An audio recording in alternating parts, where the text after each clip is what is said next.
16 juillet 2024, avec toute la considération qu'Horizon 3 Radio vous porte en ce jour. Bonjour, voici les titres du journal.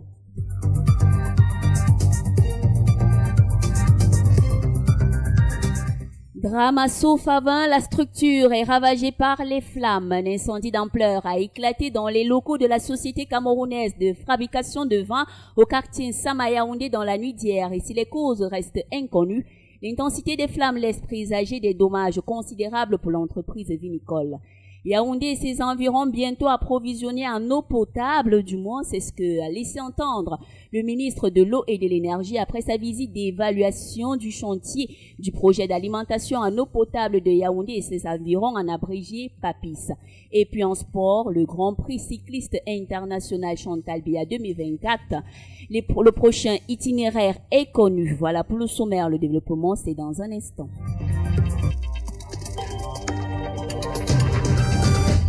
92.2 FM. Si vous nous rejoignez à l'instant, vous écoutez le journal sur Horizon 3 Radio. Ouvrons cette édition avec En Société. Après plusieurs mois de campagne de lutte contre les accidents de circulation routière, le ministère du Commerce passe à l'action. Plusieurs chauffeurs de véhicules ont été suspendus à l'instar de l'agence de voyage Trésor Voyage suite à son accident du 1er juillet dernier. Maniako Atangana pour les détails. Ils sont 70 conducteurs de véhicules à être sanctionnés dans le cadre de la lutte contre la campagne de sécurité routière lancée par le ministère des Transports. Ces conducteurs sont passés en marche des règles de conduite. Depuis le début de l'année, 3400 cas d'accidents de circulation ont été enregistrés, amenant les autorités à taper le poing sur la table. Divan Bamomé, directeur des transports routiers. Nous sommes à un mois de ces campagnes. Nous avons déjà effectué 1932 descentes. Nous avons déjà sanctionné 70 conducteurs pour les comportements divers, comme l'excès de vitesse, la consommation des alcools. Nous avons suspendu le permis de conduire. Il y a des licences de transport qui ont été retirées. Il y a des compagnies de transport interurbain, des masques qui ont été suspendues. Voici le bilan à un mois, 10 jours de cette campagne. 2 agents de voyage Trésor et Princesse ont été suspendus et les autorités administratives ne comptent pas s'arrêter en si bon chemin. Et nous sommes en train d'entrer dans la phase de l'intensification de ces campagnes, à cette fois-ci avec une tolérance zéro à tout manquement qu'on va constater sur nos axes routiers qui pouvaient être à l'origine des accidents de circulation. Une sonnette d'alarme est donc lancée par le gouvernement en cette période où la circulation connaît une ascendance significative. On en parlait en titre, l'entreprise au Sofavin, victime d'incendie la nuit dernière. Les populations ont été arrachées à leur sommeil par les pestes fumées noires qui provenaient des lieux. Notre reporter Meve Andela nous relate les faits dans ce reportage. C'est sous le regard médusé des populations que les flammes se sont emparées de la société de fabrication des vins du Cameroun. Il est 18h45 quand les populations et les employés entrevoient les premières flammes. Et à 19h, le feu prend des proportions plus grandes. Tout débute avec une explosion de la chaudière qui n'a pas été suffisamment refroidie. Les flammes se sont étendues à la cartonnerie avant d'atteindre la zone de conservation des whisky. Les pompiers et les forces de maintien de l'ordre ont circonscrit la zone et établi un périmètre de sécurité afin de stopper l'avancée des flammes et prévenir d'éventuels blessés. Jusqu'à l'heure de notre départ du site, soit minuit, le feu n'avait pas encore été maîtrisé et aucune perte en vies humaines n'a été décriée, seulement d'importants dégâts matériels. Et on rappelle que Sofavin est victime d'un incendie pour la 2e fois. Yaoundé et ses environs bientôt comblés en eau. Le ministre de l'eau et de l'énergie, Gaston Elundwe Somba, annonce l'imminente livraison du chantier du projet d'alimentation en eau potable de Yaoundé et ses environs. L'annonce fait suite à la visite d'évaluation des travaux sur ce chantier la semaine dernière. Évocation avec Jordan Jussé Fomokon. Des robinets secs, de l'eau qui manque à Yaoundé, les habitants qui vivent dans la soif, c'est la situation actuelle visible dans la capitale politique de notre pays. Face à ce constat, le gouvernement a lancé il y a 7 ans le PAPIS, le projet d'alimentation en eau potable de la ville de Yaoundé et ses environs. Tirant sa source du fleuve Sanaga, ce projet vise à ravitailler la ville de Yaoundé et autres avec un peu plus de 300 000 mètres cubes d'eau par jour selon les autorités. Pour l'heure, rien n'est visible sur le terrain au sujet de l'approvisionnement en eau potable alors que le chantier est quasiment achevé selon le ministère de l'eau et de l'énergie. La semaine dernière, une équipe d'inspection composée du ministre de l'Eau et de l'Énergie Gaston Lundu Essomba et du directeur général de la CAM Water, Blaise Moussa, était sur le site pour s'assurer de la livraison imminente du marché au maître d'ouvrage, le ministère de l'Eau et de l'Énergie qui va lui-même confier le projet à la CAM Water. La Cameroun Water Utilities, évalué à 399 milliards de francs CFA, ce projet apparaît comme une bouffée d'oxygène et les populations qui continuent de souffrir le matin à Yaoundé et ailleurs attendent toujours son achèvement pour étancher leur soif toujours visible. «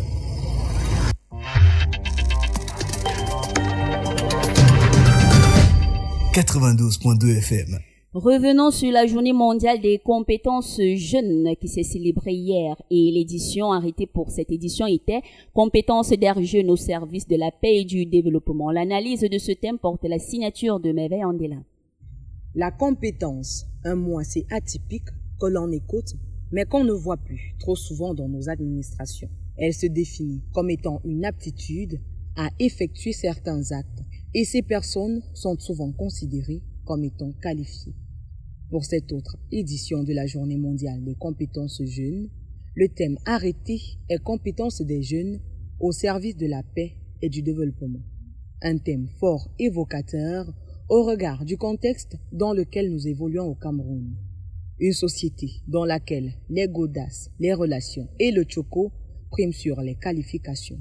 Pouvons-nous encore parler de compétences au Cameroun? Telle est la question qui se pose au regard des injustices dont sont victimes les jeunes aujourd'hui. De nos jours, obtenir un emploi ou réussir à un concours relève soit d'une superbe intelligence, d'une relation haut placée ou encore de la pure sorcellerie et même du miracle. Pourquoi les compétences des jeunes ne sont-elles pas utilisées à juste usage? De plus en plus, ils sont abandonnés à leur sort et sont obligés de se battre. Et pour ce, certains utilisent leurs compétences au service du mal et versent dans le banditisme, le vol, les agressions et j'en passe. Des compétences qui auraient pu être utilisées justement au service de la paix et du développement. Vous l'avez compris, l'opinion publique, quant à elle, est partagée par rapport à l'effectivité de l'usage de la compétence dans ce pays. Pour certains, cette notion n'est plus la valeur la mieux partagée dans notre société. Pour d'autres, en revanche, la compétence est mise en avant dans les secteurs d'activité. Le reportage de Lucien Balambarga. C'est une pilule difficile à avaler pour les citoyens camerounais rencontrés ce jour. À l'occasion de la Journée mondiale de la compétence qui se célèbre, certains estiment que cette valeur a disparu au Cameroun. Je suis M. Niamsi Bertin. Lorsqu'on parle de compétences, véritablement, on a comme impression que ça a déménagé, n'est-ce pas, de notre environnement. Nous sommes dans un environnement où on ne parle plus de vocation. Vous voyez un peu? C'est-à-dire chacun essaie plutôt de chercher là où il y a un gain rapide, indépendamment, n'est-ce pas, du potentiel qu'il sait pertinemment, n'est-ce pas, ne pas avoir. De plus, un doigt accusateur est pointé envers la jeunesse qui se livre à la facilité sans toutefois acquérir l'expérience. Les jeunes eux-mêmes sont les premiers à encourager, n'est-ce pas, l'incompétence. Parce qu'en réalité, lorsqu'on est honnête, lorsqu'on vous propose quelque chose qui n'est pas à votre niveau, il vaut mieux dire non, ou alors c'est tonton, ou c'est papa, je n'ai pas de compétences requises. Il vaut mieux, n'est-ce pas, que tu me donnes encore 2 ans en me donnant peut-être un angle de formation, pour que je puisse être à la hauteur, n'est-ce pas, de la tâche que tu voudrais m'assigner aujourd'hui. Quelques étudiants rencontrés dans les rues de la cité capitale confirment que la compétence est encore reconnue au Cameroun. Hervé Ngono, étudiante en communication et marketing digital à Pigé, Cameroun. Oui, la compétence manque au Cameroun. Pourquoi, par exemple, dans mon établissement, j'ai été primée plusieurs fois grâce à ma compétence. Et bon, je vais dire également, déjà pour les dépôts des dossiers, également pour les concours, je dirais également que la compétence prime. Pourquoi? Parce que nous voyons même pas les répercussions, la façon que les étudiants réagissent, par exemple, en classe. Quand, par exemple, une personne a appelé que réussit à un concours et qui vraiment il est compétent, ça se ressent même dans sa façon de réagir dans les différents, dans ses plateformes, non parce qu'il est peut-être passé par une relation, ou bien passé par une personne qui est placée qui est un haut poste. Pour faire face à ce problème, certains suggèrent la sensibilisation du gouvernement face à certains actes posés. Si par exemple une personne vient vous voir et qui vous dit que je veux ce poste, j'ai peut-être telle somme, vous devez directement signaler cette personne que cette personne a essayé de me corrompre pour essayer de vraiment stopper ça. En espérant que les mentalités changent, les pots de vin et autres formes de corruption continuent de dicter leurs lois au sein de certaines administrations. La journée du 15 juillet a été dans l'occasion de célébrer ces jeunes qui se démarquent dans leurs activités respectives par leur dynamisme, leur prise de risque et surtout le sens de la discipline. Zoom sur deux de ces valeureux jeunes avec notre reporter Yvan Amini. Même si investir au Cameroun n'est pas encore le credo de tous les citoyens, quelques jeunes parviennent à sortir du lot grâce à leurs compétences. Ce lundi, nous sommes allés à la rencontre de deux jeunes, Moïse Benga et Oben Kamdem, qui sont à la tête de deux entreprises, respectivement Innov Global Service et Audace Media Group. Les deux jeunes managers donnent leur regard sur l'évolution des compétences en milieu jeune. Moïse Benga, responsable de Audace Media Group, et Oben Kamdem, directeur général de Innov Global Service. Bon, je dirais pas que les jeunes Camerounais ne sont pas compétents, mais au contraire, ils sont bien compétents. Parce qu'en fait, ce que le Cameroun vise, en fait, former les jeunes qui peuvent prendre leur responsabilité à main et surtout affronter le monde professionnel avec plausibilité. Mais la question que je m'avais plutôt répondu moi-même, est-ce que le Cameroun lui-même offre des compétences aux jeunes? Les compétences des jeunes ne sont toujours pas mises en valeur à la fois par les jeunes, mais aussi par l'entourage qu'il y a autour. Les raisons sont nombreuses, parfois c'est le manque de confiance, parfois c'est effectivement justement ces raisons contingentes qui font que le jeune aujourd'hui ne porte pas en lui-même les éléments qui permettent qu'il ait une plus-value, qui permettent qu'il ait de la présence pour essayer de modifier le système en lui-même. La journée mondiale des compétences des jeunes, qui se célèbre ce lundi, est aussi un moment pour les petites et moyennes entreprises de dresser leur stratégie qu'elles implémentent pour accompagner les jeunes au quotidien, sans oublier des conseils. Oben Kamdem, directeur général de Innov Global Service, et Moïse Benga, responsable de Audace Media Group. Et nous avons déjà fait beaucoup de choses pour les jeunes, parce qu'on offre les formations, que ce soit à l'université d'architecture et d'ingénierie, les formations académiques telles que les stages académiques en entreprise, les stages professionnels. Et lorsqu'on expand maintenant ces différents services, on voit qu'il offre les formations en informatique, les formations en digital, les formations en infographie, les formations dans les métiers pratiques tels que quoi? La peinture, le staff, la plomberie, le carrelage. Donc, mettre tout sur pied pour pouvoir permettre à la jeunesse de s'intégrer et de trouver quoi faire de façon personnelle. Or, nous savons que lorsqu'on veut parler à des formations danse, il faut beaucoup d'argent. Mais avec nos global services, les gens se font souvent gratuitement parce qu'en fait, on veut qu'ils acquièrent les compétences. Et les jeunes se doivent aujourd'hui de travailler 2 fois plus, travailler même parfois 3 fois plus pour essayer à la fois d'être compétitifs au Cameroun, compétitifs face aux nombreux obstacles parce qu'ils sont nombreux entre la contingence entre le système en lui-même et la concurrence, mais aussi être compétitif à l'échelle internationale pour pouvoir produire quelque chose de qualité. Comme dans tout secteur d'activité économique, quelques difficultés entravent le plein essor des objectifs attendus par ces jeunes. Oben Kamdem, directeur général de Innov Global Service. Et maintenant, lorsqu'on entreprend, on sait que il faut faire face à 2 choses. La concurrence, premièrement la concurrence déloyale et la concurrence pure et parfaite.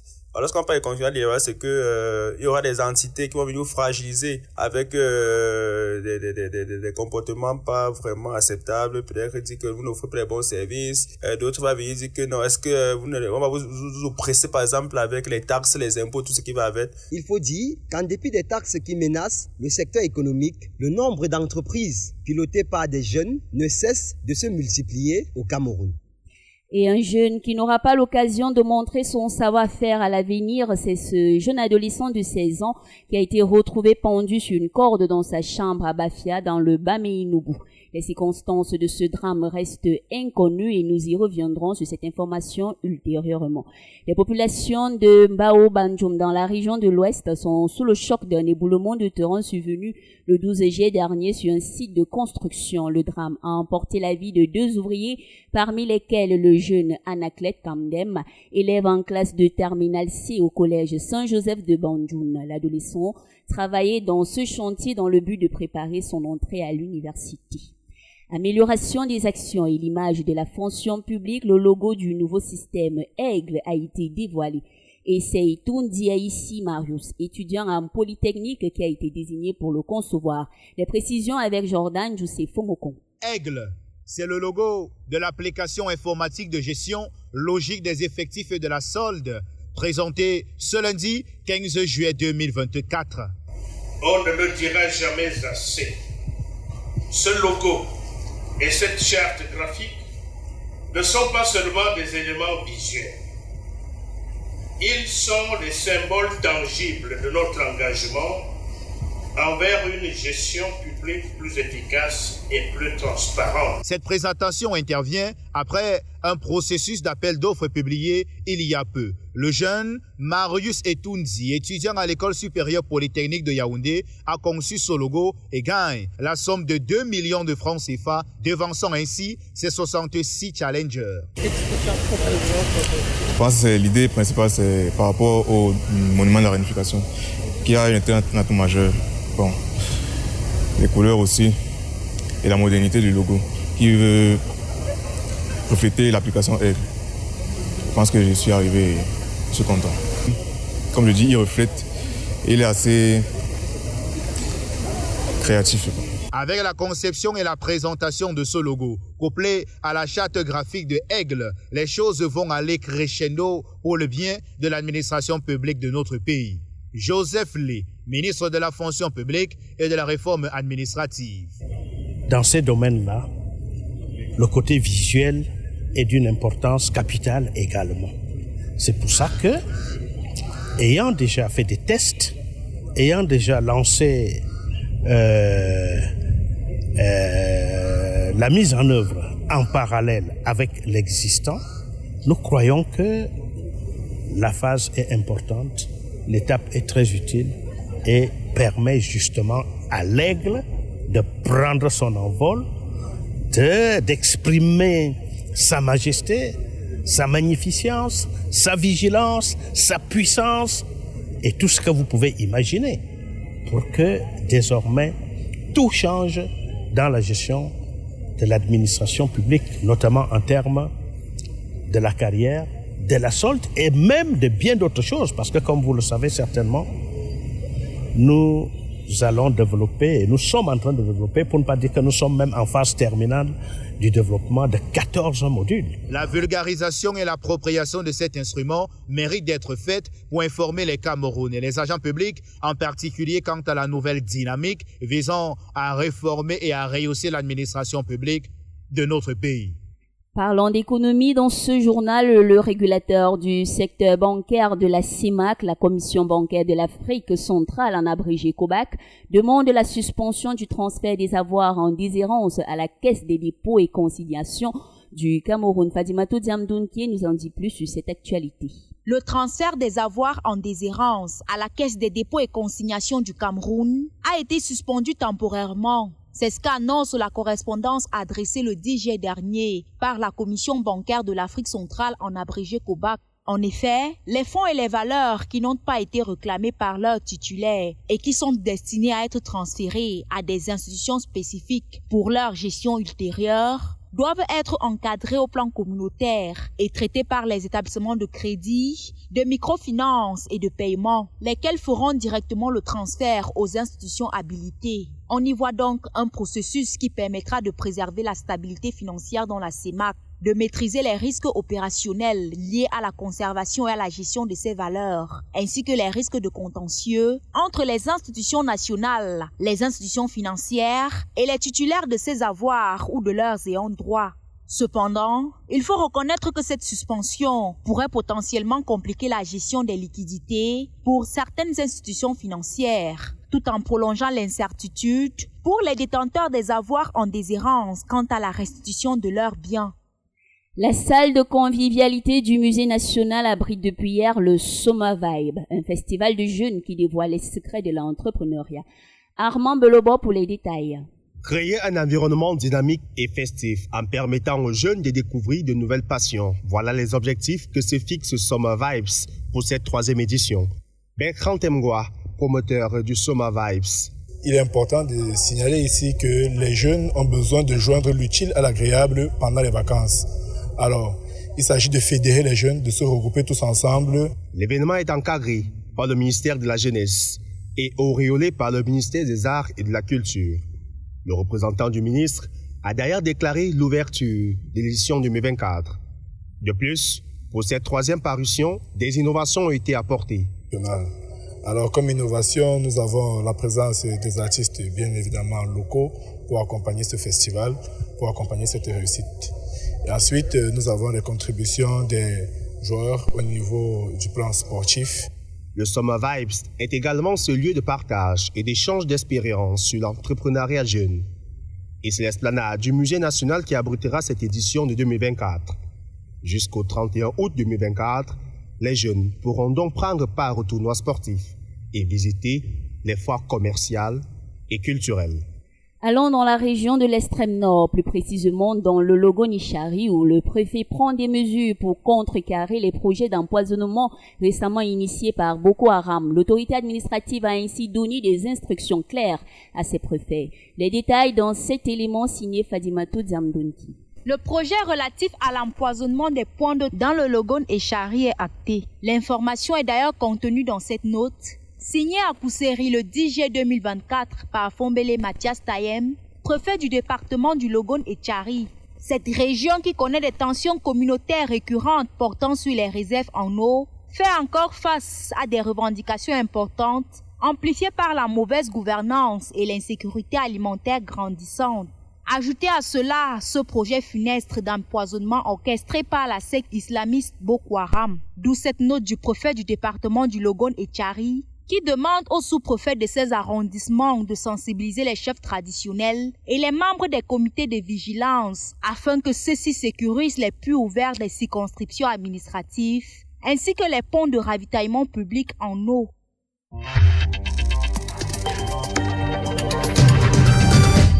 92.2 FM. Ouvrons à présent la page étrangère. Au Rwanda, un nouveau plébiscite se dessine pour Paul Kagame. Le président sortant est en tête des résultats partiels de la présidentielle avec 99,15% des voix sur 79% des bulletins dépouillés. Au pouvoir depuis 1994, l'homme fort du Rwanda est en passe de briguer un 4e mandat. Au Nigeria, les habitants de l'État du Plateau sont mobilisés pour trouver les survivants de l'effondrement tragique du collège Saint Académie. 132 élèves ont été sortis des décombres et 22 ont perdu la vie. L'accident est survenu vendredi dernier pendant les cours du matin. L'Union européenne prolonge d'1 an ses sanctions contre l'Iran. Cette décision a été prise en raison du soutien de l'Iran à la Russie et aux groupes armés au Moyen-Orient et dans les régions de la mer Rouge. Et aux États-Unis, l'identité du colistier de Donald Trump à la présidentielle de 2024 est connue. Il s'agit de James David Vance, 39 ans, écrivain et sénateur au camp des Républicains. En cas de victoire de l'ancien président, le sénateur de l'État de l'Ohio occupera le poste de vice-président. Et parlons de sport à présent et surtout du cyclisme et du Grand Prix cycliste international Chantal Biya 2024. La Fédération camerounaise de cyclisme vient de dévoiler l'itinéraire de la compétition prévue du 1er au 5 octobre prochain. Alex Rodrigue Bekono nous présente le parcours et les étapes de cette course cycliste dans cet élément. 655 km, c'est la distance totale à parcourir en 5 jours pour les coureurs venant d'Europe, d'Afrique et du Cameroun pour cette 24e édition du Grand Prix cycliste international Chantal Biya. La première étape qui constitue l'innovation majeure aura lieu le mardi 1er octobre 2024 entre Nkoteng, Nangai Boko et Minta, long de 100 km dans le département de la Haute-Sanaga. La deuxième étape, quant à elle, ira de la ville de Yaoundé pour celle de Bolova. Une étape longue de 150 km qui se tiendra le mercredi 2 octobre 2024 entre les départements du Mfundi, du Nyongeso et de l'Anvila. La région du Sud Cameroun accueille la troisième étape qui se tiendra de Bolova, Mengong et Saint-Melima, long de 105 km le jeudi 3 octobre 2024 entre les départements de l'Anvila et du Dja et Lobo. La quatrième étape, longue de 145 km, serpentera la ville de Saint-Melima, Mpank et Mvomeka, sans oublier Moyomesala dans le département du Dja et Lobo. La cinquième et dernière étape la plus longue d'ailleurs de cette 24e édition, se tiendra le samedi 5 octobre 2024 entre les départements du Djaelobo, du Nyong-Isso et du Mfundi. En rappel, la cérémonie de présentation des équipes participantes est prévue le lundi 30 septembre 2024 à la place des fêtes de Minta. Une semaine après le championnat d'Afrique de Nambudo organisé en terre camerounaise, la fédération fait le bilan. Madame Justine Difo s'est dite satisfaite de l'organisation, fait savoir David Zo dans ce reportage. Une semaine après les championnats d'Afrique de Nambudo organisés au Palais polyvalent des sports de Yaoundé, la fédération camerounaise de Nambudo fait son bilan. Maître Justine Difo est revenue sur la belle prestation des Nambudoka camerounais, largement vainqueurs de cette compétition à domicile. Le rideau retombe sur cette édition avec une belle moisson pour le Cameroun. 20 médailles d'or sur 22 et le Sénégal, 2 médailles d'or sur 22. C'était également l'occasion pour la Fédération camerounaise de Nambudo de présenter à la tutelle la candidature du Cameroun à l'organisation du championnat du monde de Nambudo en 2026. En marge de cette visite de remerciement exprimée par la Confédération africaine de Nambudo à l'endroit du gouvernement du Cameroun pour les ressources multiformes mobilisées en faveur du rayonnement du Nambudo en Afrique et dans le monde, la candidature du Cameroun à l'organisation du championnat du monde 2026 a retenu l'attention du ministre des Sports et de l'Éducation physique. C'est une note de satisfaction que la Fédération camerounaise de Nambudo a rendu la copie de ces championnats d'Afrique brillamment organisés en terre camerounaise. La team Cameroun aux Jeux Olympiques de Paris 2024 est déjà en stage d'acclimation en France. Malgré son déficit numérique, elle compte bien décrocher les médailles et hisser très haut le drapeau camerounais comme ce fut le cas dans les années antérieures avec Françoise Bango. «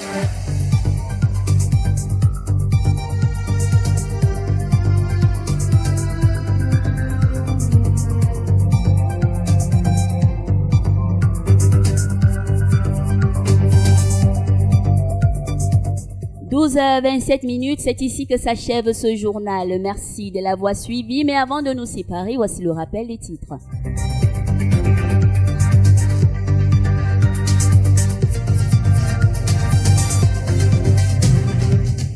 Drame à Sofavin, la structure est ravagée par les flammes. Un incendie d'ampleur a éclaté dans les locaux de la société camerounaise de fabrication des vins au quartier Sama-Yaoundé dans la nuit d'hier. Et si les causes restent inconnues, l'intensité des flammes laisse présager des dommages considérables pour l'entreprise vinicole.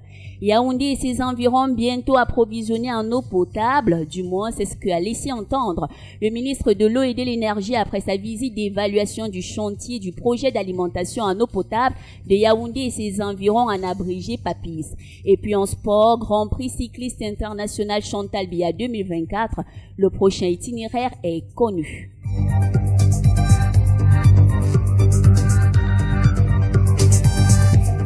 Mise en onde matin, Ondoa, réalisation Jeff Binze. Journal apprêté par l'ensemble de la rédaction d'Horizon 3 sous la coordination de Christelle Tigniem et la supervision générale de François Biba.